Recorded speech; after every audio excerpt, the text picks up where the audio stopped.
Luke, I am your father.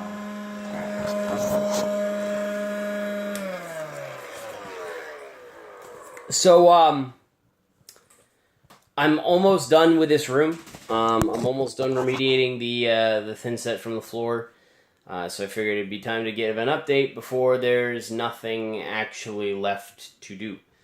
As you can see, most of it's gone. I have tried a power sander. I have tried scrapers. The method that works best is a power grinder. I mean, that's mine right there. There's really not much else to say about power grinders other than it takes a long fucking time and you just gotta go with it. If you hold it too much to the floor, it'll burn or scald or I don't know. I swear to God, it almost melts. But get a masonry grinding disc and have at it. Because you're using a higher energy tool, though, there's a couple things that are much more important than the actual technique of grinding, and that is the safety equipment. Now, I have a couple things to show you here.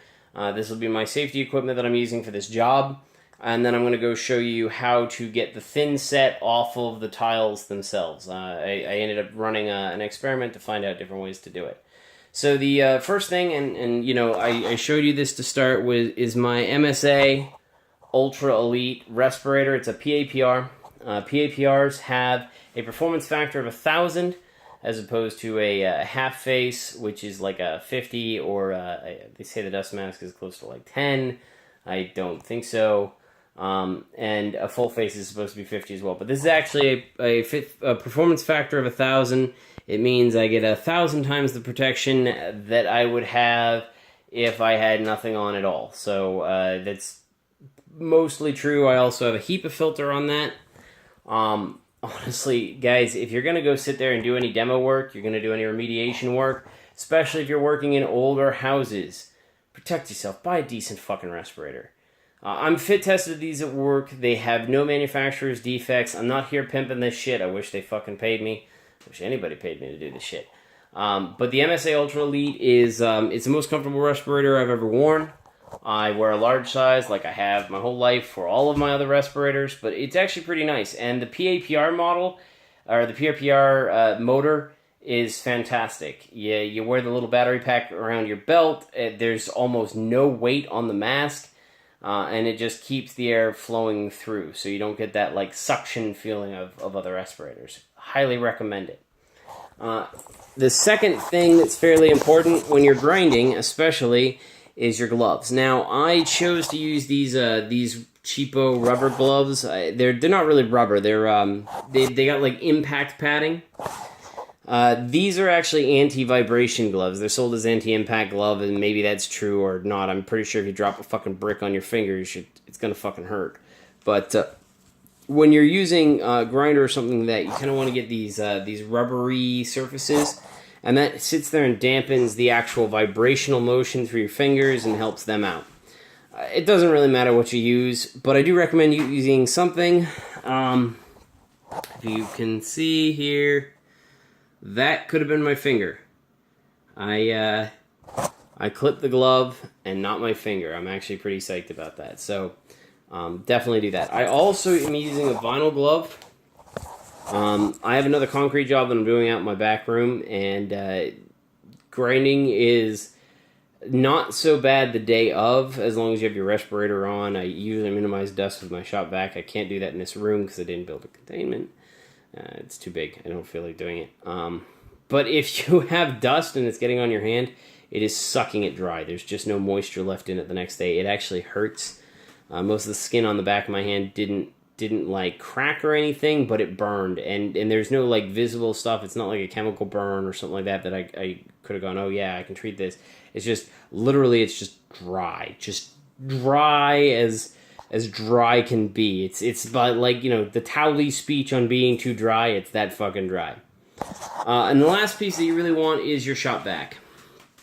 When you're grinding, you generate a lot of dust. You're basically taking a solid material, you know, something like this stuff over here. When I get to this stuff, I'm taking all of that and turning it into a respirable dust. It settles on everything in this room. It settles on everything in the room next door.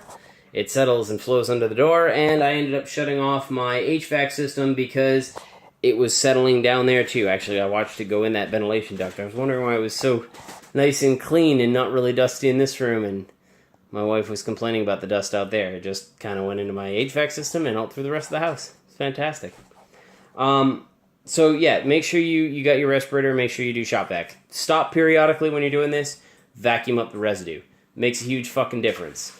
If you go in there with a grinding tool, there's an air circulation pattern around it, and it's just going to blow dust everywhere. So let's go on to the second part of the video, where I did my experiment on how to remove the thin set from the tiles. So this is my bathroom. Will be eventually again. So I have 3 buckets here. On the left I have muriatic acid. On my middle I have acetic acid, which is just vinegar. And on my far right I have baking soda, or maybe it is. I don't know. It's been there for a few days. So the first test with the muriatic acid. So the muriatic acid is a strong acid. The vinegar is a weak acid, and a weak acid isn't like weak per se, it's just in equilibrium, so it's not fully dissociated, whereas a strong acid is. And then the base solution is just to neutralize this whole thing. So I started with, I need to know a few things about how the acid interacts with the tile. This is after doing research into chemical bonding. Concrete is a base bond, so if you start washing it with acid, it breaks down. First, I needed to know, is this going to affect the tile itself? Most things said no, but you always want to test that. Don't ever sit there and just go, oh yeah, I read this on the internet, this is fantastic. Their reactions may be good, but your tile may be different. It may be a different type of material. So I have a couple of pieces that were shattered and broken that I brought in here to test to see if it did any damage to the actual structure of the tile, to see if it does any damage to the actual print and changes the color or anything like that, and third, how long it takes. And, well, it takes about a day in the muriatic acid. It takes 2 or 3 days in the vinegar. So muriatic acid is the way to go. But as you can see from this tile, there really isn't any major color changes to it. It just looks like the wood grain, and it definitely ripped off the mastic. If I pull this out here, it clearly dissolved that away too, and again, there's no real color changes except for the water.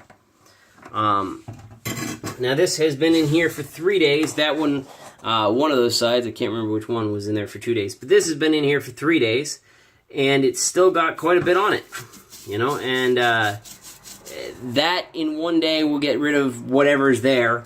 This will still be here.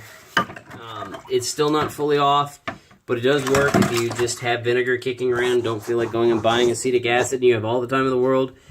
You don't want to buy muriatic acid, go use your damn vinegar and fucking work with that. And then you have just your basic solutions for neutralizing everything.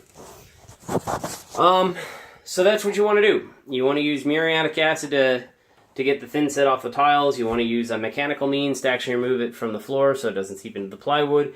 Make sure you have a decent pair of gloves. Make sure you have a second pair of gloves. I recommend, not necessary. Make sure you're using a shop vac, and definitely get a decent respirator, and you're good to go. It's just a lot of time and it's a lot of work.